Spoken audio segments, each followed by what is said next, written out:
మీరు ఎప్పుడైనా హైవే మీద ప్రయాణం చేసే ముందర లాంగ్ డ్రైవ్ జర్నీ చేసే ముందు కొన్ని విషయాలు మీరు పరిగణలోకి తీసుకోవాలి. ఒక నార్మల్ చెక్ లిస్ట్ అనేది ఫాలో కావాలి. అవేంటి అంటే మీరు ఇంజిన్ ఆయిల్ లెవెల్ మీరు రెగ్యులర్గా సర్వీస్ చేస్తున్నా కూడా ఈ జర్నీకి ముందర ప్రత్యేకంగా ఈ శ్రద్ధ వహించాలి. ఇంజిన్ ఆయిల్ లెవెల్ ఉందా లేదా, లెవెల్ తగ్గినట్టయితే ఇంజిన్ ఆయిల్ లెవెల్ టాప్అప్ చేయాలి. ఈ బ్రేక్ ఆయిల్ లెవెల్ తగ్గినట్టయితే బ్రేక్ ఆయిల్ టాప్అప్ చేయాలి. అదేవిధంగా కూలెంట్, ఈ బ్యాటరీలో వాటర్ కూడా టాప్అప్ చేసి అవన్నీ కరెక్ట్ లెవెల్లో ఉన్నప్పుడు ఈ టైర్లో కూడా ఎయిర్ ప్రెజర్ సరిగా పెట్టుకొని 30 నుంచి 35 పౌండ్స్ ప్రెజర్ పెట్టుకునేటట్టు చూసుకొని ఇవన్నీ పర్ఫెక్ట్గా ఉన్నప్పుడు మీరు జర్నీ సాఫీగా జరుగుతుంది. ఆ విధంగా మీరు తప్పకుండా కేర్ అనేది తీసుకోవాలి.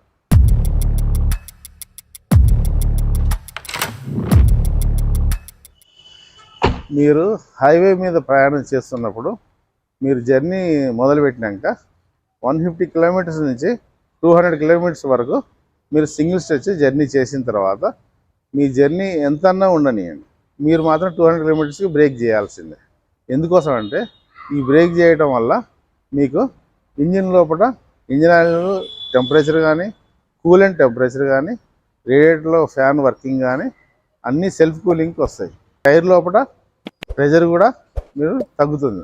మీరు హైవే మీద ప్రయాణం చేస్తున్నప్పుడు మనకు అనుకున్నట్టుగా 200 కిలోమీటర్లకు మీరు బ్రేక్ జర్నీ చేయనప్పుడు ఒక 15 to 20 మినిట్స్ రెస్ట్ ఇవ్వనప్పుడు అది ఇంజిన్ సెల్ఫ్ కూలింగ్ రాదు.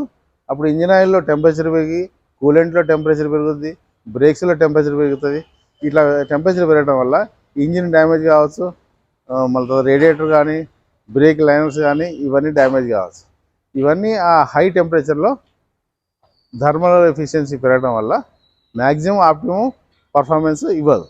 అలా ఇవ్వాలి అంటే మనం తప్పకుండా బ్రేక్ జర్నీ చేయాల్సిందే.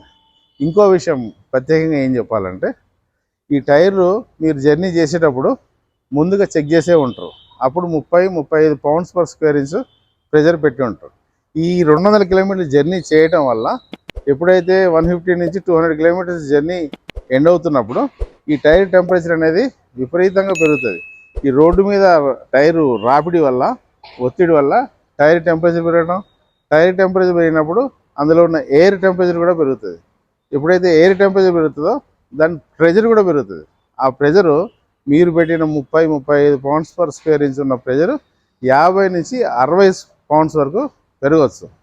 ఎప్పుడైతే tyre pressure 60 pounds per square inch వరకు చేరింది అనుకోండి, అట్లాంటి కండిషన్లో మీరు జర్నీ కంటిన్యూ చేయడం వల్ల బరస్ట్ అయ్యే అవకాశాలు చాలా ఉన్నాయి. అందువలన మీరు ఎట్టి పరిస్థితుల్లో మీరు 150 కిలోమీటర్స్ నుంచి 200 కిలోమీటర్స్ తర్వాత జర్నీని బ్రేక్ చేసి 15 to 20 మినిట్స్ రెస్ట్ చేయడం వల్ల డ్రైవింగ్ చేసే వ్యక్తికి కూడా కొంచెం రిలాక్సేషన్ వస్తుంది, బాడీ యాక్టివ్ అవుతుంది, మైండ్ రిలాక్సేషన్ ఉంటుంది. కార్కి సెల్ఫ్ కూలింగ్ ఇవ్వడం వల్ల కారు కూడా ఆప్టిమం పర్ఫార్మెన్స్కి వస్తుంది, మనిషికి కూడా కొంచెం యాక్టివ్గా అవుతుంది, మైండ్ కూడా రిలాక్సేషన్ అవుతుంది. వీరిద్దరూ మళ్ళీ ఫర్దర్ 200 కిలోమీటర్స్ జర్నీ చేయడానికి సంసిద్ధంగా ఉంటారు.